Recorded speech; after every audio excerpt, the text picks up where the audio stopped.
तो जैसे कि लास्ट एपिसोड के अंदर हमने देखा था, जो लुओ चैन होता है वो पैंग के सर के ऊपर अपने हाथ को रखते हुए उसे बोलता है कि एल्डर पैंग, टाइम आ चुका है तुम्हारा यहाँ पर मरने का। और लुओ चैन के इतना बोलते के साथ ही हम देखते हैं कि एल्डर पैंग की जो बॉडी होती है उसके अंदर फायर लग जाती है, जिस कारण वो भी अब दर्द के मारे वहाँ पर जोर जोर से चीखने लगती है। जिस कारण हम देख पाते हैं कि उसके शरीर का बैलेंस भी नहीं बन पाता और वो सीढ़ियों से लुढ़कते हुए नीचे की तरफ आ जाती है। जिसके बाद में वो वहाँ पर खड़े हुए सेक्ट मास्टर की तरफ देखते हुए उसे बोलती है कि सेक्ट मास्टर प्लीज मेरी जान बचाइए। जो सुनते के साथ ही सेक्ट मास्टर जो होता है वो पैंग को साफ मना करते हुए उसे बोलता है कि पैंग, तुम जानती हो कि तुम यहाँ पर जो डिसाइपल था उसके साथ में डील कर रही थी, और यहाँ पर जो तुम्हारी मौत का कारण बन रहा है वो तुम्हारी खुद की पर्पल फ्लेम है, जिसका इस्तेमाल तुम दूसरों को मारने के लिए कर रही थी। लेकिन अब यही तुम्हारी खुद की मौत बन रही है, तो इसीलिए इसके लिए किसी दूसरे पर्सन को ब्लेम नहीं किया जा सकता।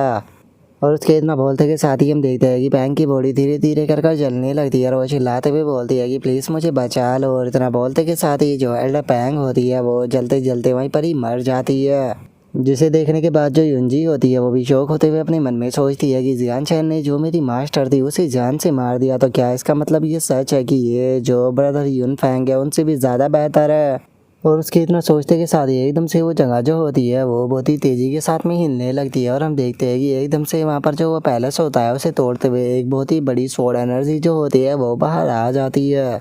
जिसे देखकर तो जो सेक्ट मास्टर होते हैं वो भी बहुत ज़्यादा शौक हो जाते हैं और वो शौक होते हुए बोलते हैं कि ये एनर्जी तो देखकर ऐसा लगता है कि किसी ने मार्शल किंग रियलम पर ब्रेक थ्रू कर लिया।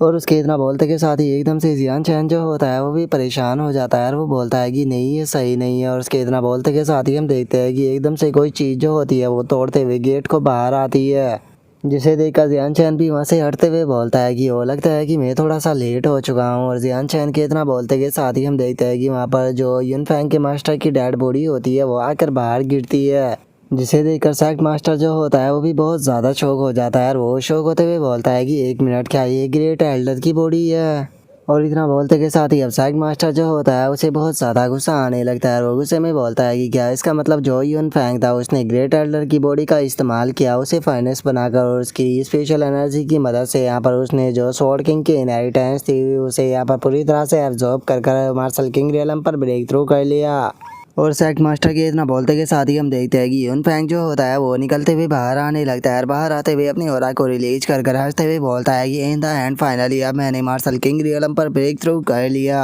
और अब युन फैंग को वहाँ पर देखने के बाद झाओगुन जो होता है वो चिल्लाते हुए उसे बोलता है कि युन फैंग, तुम एरोगेंट डिसाइपल कहीं के, यहाँ पर जो ग्रेट एल्डर थी वो तुम्हारी मास्टर थी, तो उसके साथ में तुम ऐसा कैसे कर सकते हो। जो सुनते के साथ ही हु फैंग जो होता है वो भी चिल्लाते हुए युन फैंग से बोलता है कि तो युन फैंग, तुमने यहाँ पर अपने मास्टर को क्लाउन ड्रोन की तरह इस्तेमाल किया, तुम्हें अपने ऊपर शर्म आनी चाहिए। सच में हेवन जो है वो कभी भी तुम्हें इस चीज़ के लिए माफ़ नहीं करेगा। और अब उन दोनों की इस बात को सुनने के बाद युन फैंग जो होता है वो उसे बोलता है कि ओ, तो क्या तुम उसे मेरा मास्टर बता रही हो। और इतना बोलते के साथ ही युन फैंग एकदम से सेक्ट मास्टर के पास में आ जाता है, जो देखकर झाओगुन आगे आते हुए बोलता है कि सेक्ट मास्टर संभल कर। और उसके इतना बोलते के साथ ही अब युन फैंग जो होता है वो उन लोगों से बोलता है कि शायद तुम लोग जो है वो इस बारे में नहीं जानते हो कि वो यहाँ पर खुद मुझे एक फाइनेंस जो था वो बनाना चाहती थी, ताकि वो यहाँ पर मेरी एनर्जी को एब्जॉर्ब कर खुद मार्शल किंग रियलम पर ब्रेक थ्रू कर सके। लेकिन उसकी किस्मत ख़राब थी और आखिरी में वो खुद ही मारी गई। जो सुनते के साथ ही जो सेक्ट मास्टर होता है वो अपनी ऑरा को रिलीज करते हुए बोलता है कि युन फैंग, मैं तुम्हारी बात के ऊपर बिल्कुल भी यकीन नहीं कर सकता हूँ। इन द एंड तुमने यहाँ पर जो ग्रेट एल्डर थे उसे मारा है, तो इसीलिए तुमने यहाँ पर बिल्कुल भी माफ़ नहीं किया जा सकता, क्योंकि वो तुम्हारी मास्टर थी। जो सुनते के साथ ही युन फैंग जो होता है वो हंसते हुए बोलता है कि वो सेक्ट मास्टर, क्या आप यहाँ पर ग्रेट एल्डर की मौत का बदला लेना चाहते हो। लेकिन मैं आपको पहले ही बता देना चाहता हूँ कि मैं आपके जो ये हाउटियान सेक्ट है इसके सारे के सारे मार्शल आर्ट के बारे में जानता हूँ, और इसी के साथ में अब मेरे पास मेकिंग वो की इनहेरिटेंस भी है। और तुम्हें नहीं भूलना चाहिए, अब तो मैंने मार्शल किंग रियलम पर ब्रेक थ्रू भी कर लिया है,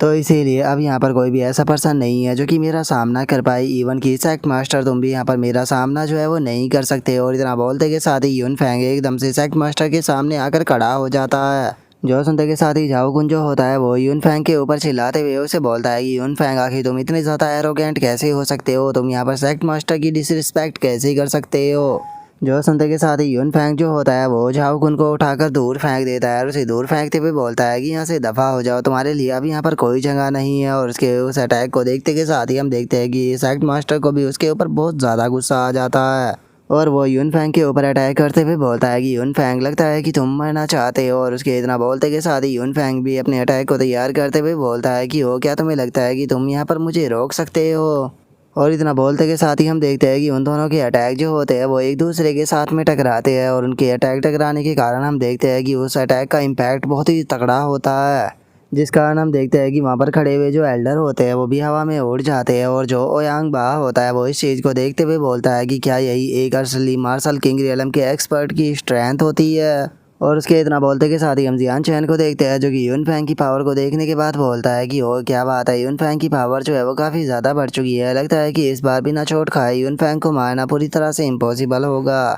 और उसके इतना बोलते के साथ ही हम यून जी को देखते हैं, जो कि यून फैंग की पावर को देखने के बाद बोलती है कि इस पावर को देखने के बाद ये कहना गलत नहीं होगा कि अब यून फैंग जो है वो सबसे ज़्यादा पावरफुल बन चुका है। सच बताओ तो मैं भी इस प्रकार की पावर को चाहती हूँ। और उसके इतना बोलते के साथ ही हमारा व्यू जो होता है वो दोबारा से यून फैंग के ऊपर आ जाता है, जो कि वहाँ पर अपनी स्वॉर्ड किंग सील जो होती है उसका इस्तेमाल करता है। और वहीं दूसरी तरफ जो सेक्ट मास्टर होते हैं वो भी उसके ऊपर बुद्धा पाम अटैक का इस्तेमाल करते हैं। लेकिन हम देखते हैं कि सेक्ट मास्टर की अटैक करने से पहले ही जो यून फैंग होता है वो सेक्ट मास्टर के ऊपर अपना अटैक जो होता है उसे कर देता है, जिस कारण हम देखते हैं कि सेक्ट मास्टर जो होता है वो भी हवा में उड़ते हुए काफ़ी दूर जाकर गिरता है। जो देखते के साथ ही जो झाओ गुन और जो हु फैंग होते हैं वो दोनों सेक्ट मास्टर के पास में आ जाते हैं। और सेक्ट मास्टर के पास में आने के बाद भी बोलते हैं कि सेक्ट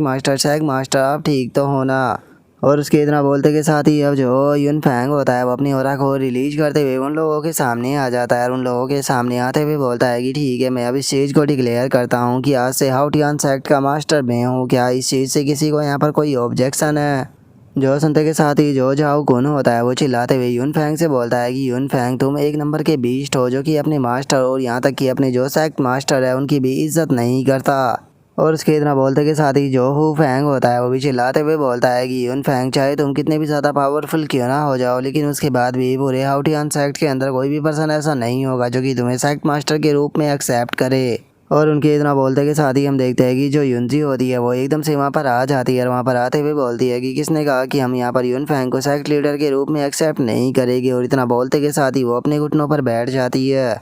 और अपने घुटनों पर बैठने के बाद वो यून फैंग से बोलती है कि मैं युनजी यहाँ पर जो न्यू सेक्ट मास्टर यून फैंग है उन्हें अपने सेक्ट मास्टर के रूप में एक्सेप्ट करने के लिए तैयार हूँ। जो सुनकर यून फैंग जो होता है वो भी काफ़ी ज़्यादा खुश हो जाता है। और खुश होते हुए युनजी से बोलता है कि बहुत बढ़िया युनजी, चूँकि तुमने यहाँ पर सबसे पहले मुझे सेक्ट मास्टर के रूप में एक्सेप्ट किया है तो इसीलिए मैं तुम्हें यहाँ पर हाउटियान सेक्ट का एल्डर बनाता हूँ। जो सुनते के साथ ही जो युनजी होती है वो भी बहुत ज़्यादा खुश हो जाती है। और खुश होते हुए वहाँ पर बोलती है कि सेक्ट मास्टर आपका बहुत बहुत शुक्रिया ऐसी ग्रेट काइंडनेस के लिए। और अब युनजी को ऐसा करता हुआ देखने के बाद जो हैन हाओ होता है उसे युनजी के ऊपर बहुत ज़्यादा गुस्सा आने लगता है। और वो गुस्से में बोलता है कि मैंने नहीं सोचा था कि जो युनजी एक इनर डिसाइपल है वो यहाँ पर इस तरह की हरकत को करेगी। जो सुनकर ओयांग बा जो होता है वो बोलता है कि आखिर अब हम लोग जो है वो यहाँ पर क्या ही कर सकते हैं, क्योंकि अगर बात की जाए यून फैंग की तो जो यून फैंग है वो इस टाइम पर पूरे हाउटियान सेक्ट के अंदर सबसे ज़्यादा पावरफुल बन चुका है। और उसके इतना बोलते के साथ ही हम देखते हैं कि जो झाओ गुन होता है उसे भी युनजी के ऊपर बहुत ज़्यादा गुस्सा आने लगता है। और वो गुस्से में बोलता है कि मैं इस चीज़ को शुरू से ही जानता था कि ये और जो इसकी टीचर थी वो बहुत ही बड़ी मतलबी थी, लेकिन मैंने ये कभी भी नहीं सोचा था कि ये लोग जो है वो हाउटियान सेक्ट को उस टाइम पर धोखा देंगे जिस टाइम पर हाउटियान सेक्ट को इनकी सबसे ज़्यादा ज़रूरत होगी। सच में मुझे इन लोगों को पहले ही ख़त्म कर देना चाहिए था। और उनके इतना बोलते के साथ ही अब यून फैंग जो होता है वो उन लोगों से बोलता है कि ठीक है, मैं तुम लोगों को यहाँ पर दो चॉइस देता हूँ, या तो मेरे सामने नील डाउन करो नहीं तो मैं तुम सभी को जान से मार दूंगा। और इतना बोलते के साथ ही यून फैंग अपने अटैक को बनाने लगता है। जो देखते के साथ ही जो सेक्ट मास्टर होता है वो यून फैंग से बोलता है कि यून फैंग जो एल्डर है उन्हें यहाँ से जाने दो, मैं वादा करता हूँ कि मैं तुम्हें हाउटियान सेक्ट की जो सेक्ट लीडर की पोजीशन है वो दे दूंगा। जो सुनते के साथ ही यून फैंग जो होता है वो जोर जोर से हंसने लगता है। हंसते हुए सेक्ट मास्टर से बोलता है कि ओल्ड मैन, क्या सच में तुम्हें ऐसा लगता है कि तुम उस कंडीशन में हो जो कि तुम मेरे सामने यहाँ पर कंडीशन ए रख सको? मैं तुमसे यहाँ पर आखिरी बार पूछ रहा हूँ कि तुम मेरे सामने नील डाउन करोगे या फिर तुम लोग मेरे हाथों से मारे जाओगे। और इतना बोलते के साथ ही वो राक्षसों की तरह वहाँ पर चिल्लाकर जोर जोर से हंसने लगता है। लेकिन तभी हम देखते हैं कि जियान चैन जो होता है वो हंसते हुए वहाँ पर आने लगता है। और वहाँ पर आने के बाद वो यून फैंग से बोलता है कि यून फैंग, कहीं ऐसा तो नहीं कि तुम मेरे बारे में भूल चुके हो?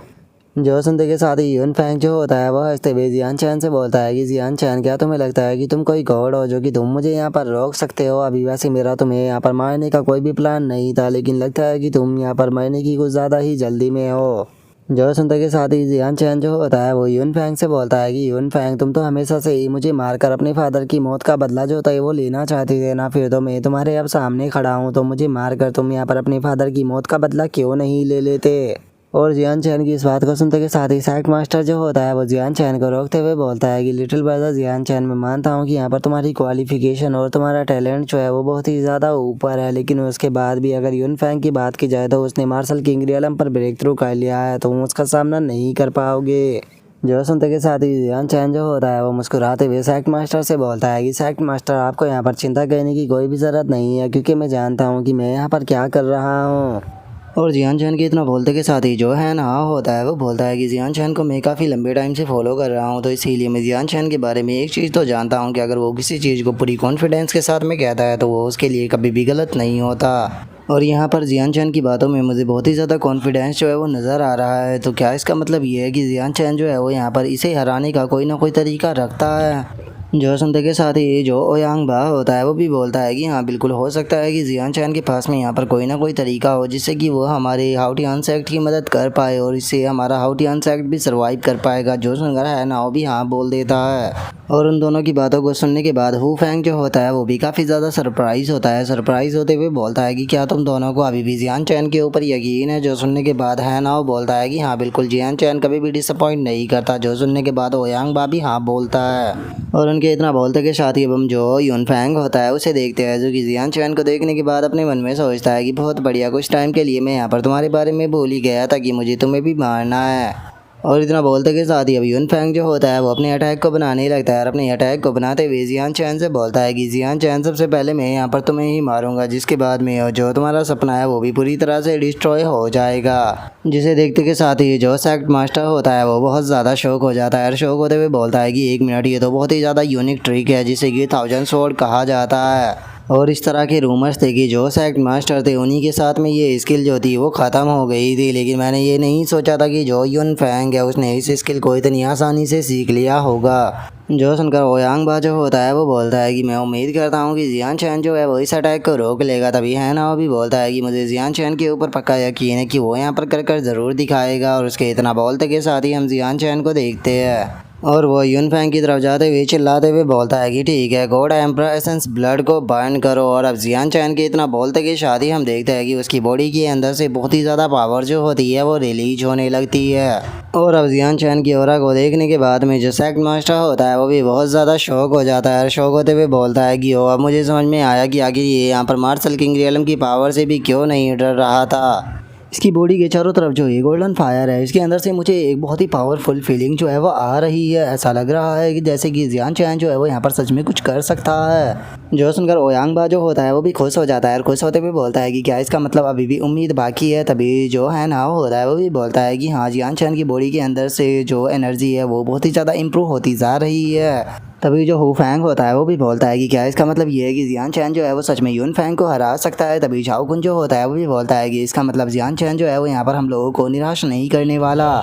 और उनके इतना बोलते के साथ ही हम जियान चैन को देखते हैं जो कि अपने अटैक को तैयार करते हुए यून फैंग की तरफ बढ़ने लगता है और यून फैंग की तरफ बढ़ते हुए उसे बोलता है कि यून फैंग, मैं तुम्हारे ऊपर केवल एक ही अटैक करूंगा और अगर तुमने मेरे इस अटैक को सर्वाइव कर लिया तो मैं तुम्हें यहाँ से जिंदा जाने दूंगा। और जियान चैन की इस बात को सुनते के साथ ही यून फैंग जो होता है वो भी जोर जोर से हंसने लगता है और हंसते हुए जियान चैन से बोलता है कि जियान चैन, क्या तुम मेरी लाइफ को बख्शने की बात कर रहे हो? मुझे एक बात ये तो बताओ कि आखिर तुम्हें इतना सारा कॉन्फिडेंस जो है वो यहाँ पर दे कौन रहा है? आज तुम्हारा यही ओवर कॉन्फिडेंस जो है वो तुम्हारी मौत का कारण बनने वाला है। और इतना बोलते के साथ ही वो अपने अटैक को जियान चैन की तरफ शूट करते हुए बोलता है कि लो अब मरो। और उसके इतना बोलते के साथ ही जियान चैन भी तैयार हो जाता है और वो चिल्लाते हुए बोलता है कि गॉड एम्परर डेथ पाल्म। और जियान चैन के इतना बोलते के साथ ही हम देखते हैं कि उसका अटैक जो होता है वो वहाँ पर एक बर्ड का रूप लेकर सीधे जो यून फैंग होता है उसकी तरफ जाने लगता है। और जैसे ही यून फैंग का स्वॉर्ड अटैक जो होता है वो जियान चैन के अटैक से टकराता है तो हम देखते हैं कि यून फैंग का अटैक जो होता है वो एक ही पल में ख़त्म हो जाता है, जिसे देखने के बाद तो खुद यून फैंग भी बहुत ज़्यादा शौक हो जाता है और वो चिल्लाते हुए बोलता है कि आखिर ऐसा पॉसिबल भी कैसे है।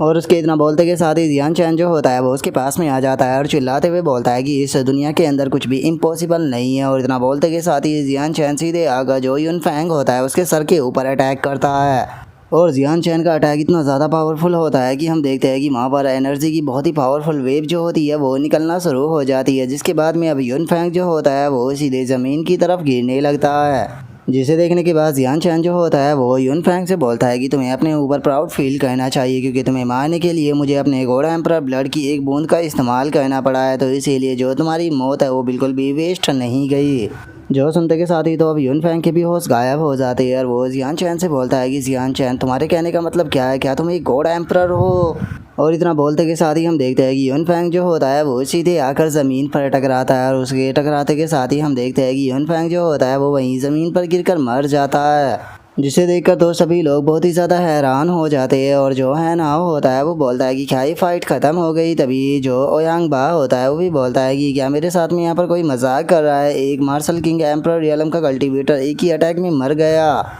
जो सुनते के साथ ही जो सेक्ट मास्टर होता है वो भी शौक होते हुए बोलता है कि अगर यून फैंग की बात की जाए तो वो कोई ऑर्डिनरी मार्शल है, किंग रियलम का कल्टीवेटर नहीं था। उसे के बाद भी उसे केवल एक ही अटैक में हरा देना सच में ये चीज़ पूरी तरह से इम्पॉसिबल लगती है। लेकिन जियान चैन ने इस चीज़ को यहाँ पर कर दिखा दिया, इसीलिए ये कहना गलत नहीं होगा कि जियान चैन सच में एक अमेजिंग पर्सन है। और उनके इतना बोलते के साथ ही अब हम यूनजी को देखते हैं, जो कि इस चीज़ को देखने के बाद बहुत ज़्यादा शौक हो चुकी होती है और वो शौक होते हुए बोलती है कि क्या इसने यून फैंग को केवल एक ही अटैक में मार दिया? क्या इसका मतलब ये बहुत ही ज़्यादा स्ट्रॉन्ग है? मैं बार बार जियान चैन के ऊपर हंसा करती थी, उसकी बेइज्जती किया करती थी, क्योंकि मुझे लगता था कि यून फैंग जो है वो बहुत ज़्यादा पावरफुल है और जब तक यून फैंग खड़ा है जो जियान चैन है वो मेरा कुछ भी नहीं बिगाड़ पाएगा। लेकिन उसके बाद भी जियान चैन ने यून फैंग को इतनी आसानी से मार दिया। अगर मैं सच कहूँ तो मैंने अपनी पूरी ज़िंदगी के अंदर जियान चैन जैसा कोई पर्सन नहीं देखा जो कि मार्शल किंग रियलम के कल्टीवेटर को भी मार सके। और अगर इसका मतलब मैं जो जियान चैन है उसे किसी तरह से अपनी तरफ कर लेती हूँ तो उसके बाद में कोई भी मेरा जो है वो कुछ भी नहीं बिगाड़ पाएगा, तो इसीलिए मुझे जियान चैन को अपनी तरफ अट्रैक्ट करना चाहिए। और इतना बोलते के साथ ही वो जियान चैन को आवाज़ लगाने लगती है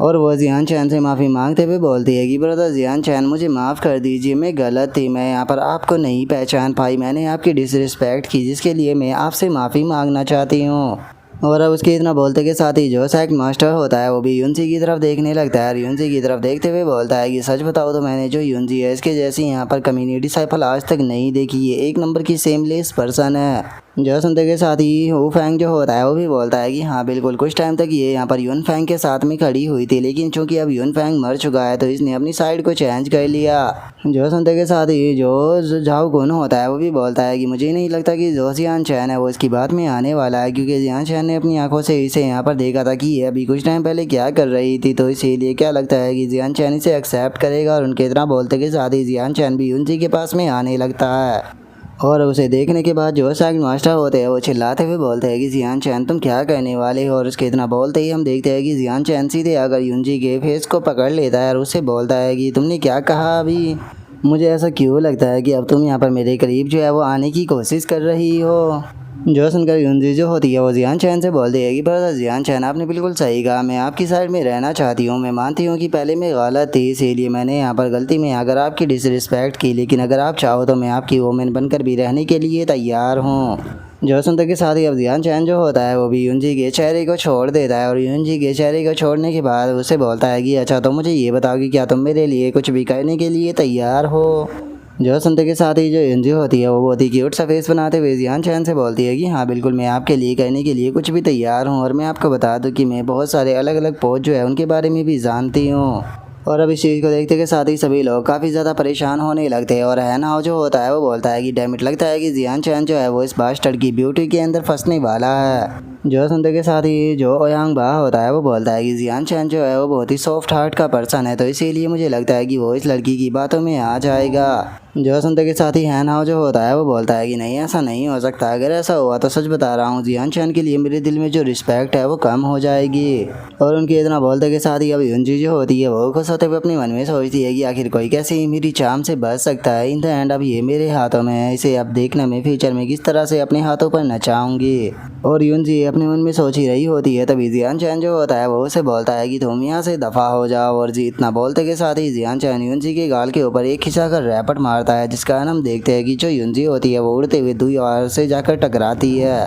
जिसके बाद में जियान चैन जो होता है वो यूनजी से बोलता है कि लेडी यूनजी, इस चीज़ के लिए मुझे ब्लेम मत करना, क्योंकि आपने ही यहाँ पर बोला था कि आप मेरे लिए कुछ भी करने के लिए तैयार हो। और जियान चैन के इतना बोलते के साथ ही हम युनजी को देखते हैं जिसकी हालत काफ़ी ज़्यादा ख़राब हो चुकी होती है और वो गुस्से में चिल्लाते हुए जियान चैन से बोलती है कि जियान चैन तुमने मुझे स्लैप मारा और उसी के साथ में तुमने मेरे कल्टीवेशन देनतियान को भी डिस्ट्रॉय कर दिया।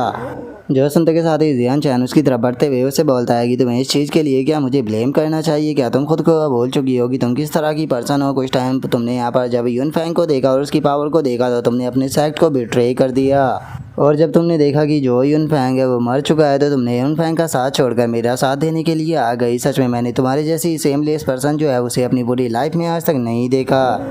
वैसे तो मैं तुम्हारे जैसी जो पर्सन है उसे आज तक भी कभी भी जिंदा नहीं छोड़ता हूँ, लेकिन तो कि चूँकि तुम हाउटी अनसेक्ट की एक डिसाइबल हो तो इसीलिए मैं तुम्हें अपने हाथों से नहीं मारना चाहता।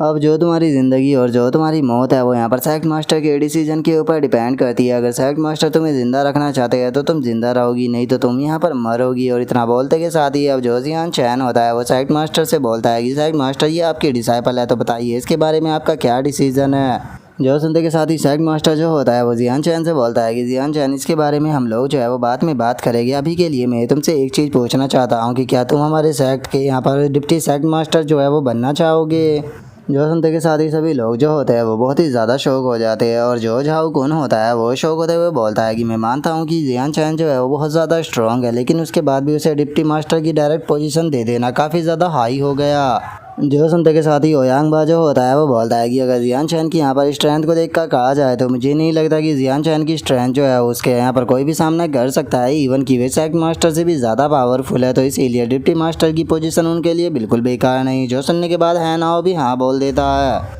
जो सुनकर जियान चैन जो होता है वो सेक्ट मास्टर से कुछ बोलने की कोशिश करता है, तभी सेक्ट मास्टर जियान चैन से बोलता है कि जियान चैन क्या हुआ, क्या तुम्हें इस डिसीजन से कोई प्रॉब्लम है? अगर तुम्हें कोई प्रॉब्लम है तो तुम मुझे बता सकते हो। जो सुनते के साथ ही जियान चैन जो होता है वो सेक्ट मास्टर से बोलता है कि सेक्ट मास्टर आपकी इस काइंडनेस के लिए आपका बहुत बहुत शुक्रिया, लेकिन मैं आपको एक सच्चाई जो है वो बताना चाहता हूँ। जो सुनते के साथ ही सेक्ट मास्टर जो होता है वो भी काफ़ी ज़्यादा शौक हो जाता है। शौक होते हुए जियान चैन से बोलता है कि क्या इसका मतलब ये है कि तुम मेरे हाउटियन सेक्ट के अंदर किसी दूसरे पर्पज़ से आए थे। जो सुनते के साथ ही जियान चैन जो होता है वो उनसे बोलता है कि सेक्ट मास्टर मैं आपसे झूठ नहीं बोलूँगा, मैं यहाँ पर हाउटियन सेक्ट के अंदर मार्शल आर्ट को सीखने के लिए नहीं आया था, बल्कि मैं कुछ मेडिसिन मटीरियल जो थे उन्हें ढूंढने के लिए आया था। और चूँकि अब वे मेडिसिन मटीरियल जो है वो मुझे मिल चुके हैं तो इसीलिए अब टाइम आ चुका है मेरे हाउटियन सेक्ट के अंदर से जाने का। जो सुनते के साथ ही सेक्ट मास्टर जो होता है वो भी शांत हो जाता है और शांत होते हुए बोलता है कि ओ अच्छा तो बात ऐसी थी, लेकिन मुझे लगता है कि ये मैटर जो है वो हमारी नॉलेज के बाहर का है, तो इसीलिए मैं इसके ऊपर ज़्यादा बात नहीं करूँगा।